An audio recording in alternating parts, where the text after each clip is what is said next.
She had been quiet for a long time. Not the comfortable silence shared between two people who know each other's thoughts, but the heavy, empty kind. The kind that grows in the space between a question and an answer that never comes. He was used to it, her quiet presence. She was like the furniture in the room, always there, familiar, something he didn't need to actively notice. He assumed it was contentment. He was wrong. It was the slow erosion of hope. Every morning, she'd make his coffee just the way he liked it, a little ritual of love he took for granted. Every night she'd wait up, her book lying unopened in her lap just to hear his key in the door.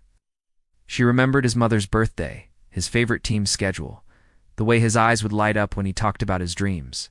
She held all these pieces of him carefully like precious glass, but who held the pieces of her?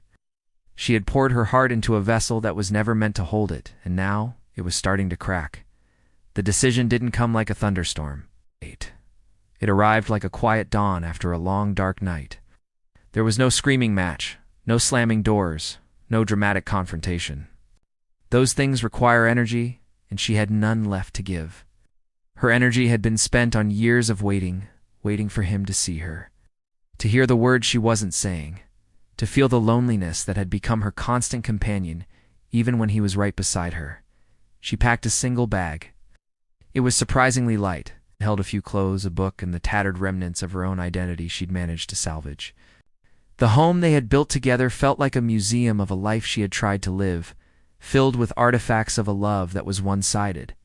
The photos on the wall showed them smiling, but she could see the strain in her own eyes, a subtle dimming that had grown more pronounced with each passing year. He would see it too now, or maybe he wouldn't. He found her standing by the door, her hand on the knob. He was scrolling through his phone, a casual smile on his face as he looked up. "Hey, you heading out?" he asked, his tone light, distracted. He didn't see the bag at her feet. He didn't see the finality in her posture. He just saw her the same way he always did, as a part of the scenery. "Yes," she said. Her voice was steady, calm. It was a voice he hadn't heard in a long time. It was the voice of a woman who had already mourned, already grieved, and had come out on the other side. "All right, don't be too long," he replied, his attention already drifting back to the screen in his hand. The casual dismissal was the final, tiny piece of evidence she didn't even know she needed. It confirmed everything. He was here, but he wasn't present. He'd never been. She paused, her back to him. This was it. The moment she had replayed in her mind 1,000 times, wondering what she would say. Would she list every forgotten anniversary? Every unanswered text? Every lonely night spent waiting? No. An avalanche of grievances would only give him something to argue against, something to defend. And she wasn't looking for a fight. She was looking for an ending. She turned her head slightly, just enough to let her words find him. Her voice was not filled with anger or bitterness. It was filled with a profound, aching sadness, quiet truth that had lived in her heart for years. "The saddest part," she began, and the softness of her tone finally made him look up, a flicker of confusion in his eyes. He lowered his phone. "The saddest part," she repeated. Her voice barely a whisper, but clear as a bell in the silent room. "Is that you won't even notice I'm gone until you need something." And then she opened the door and walked out, closing it gently behind her. There was no slam, just a soft click. The sound of a lock in a life, finally closing. For a moment he just stood there, stunned. Her words hung in the air, echoing in the sudden, crushing silence of the apartment. He looked around the room, at the coffee maker, at her favorite chair, at the empty space beside him on the couch. He expected to feel anger, confusion, maybe even betrayal. But what washed over him was a slow, dawning horror, a cold wave of realization. He tried to remember the last time he'd truly looked at her. The last time he'd asked about her day and actually listened to the answer. The last time he'd held her not out of habit, but out of a genuine need to be close to her. The memories wouldn't come.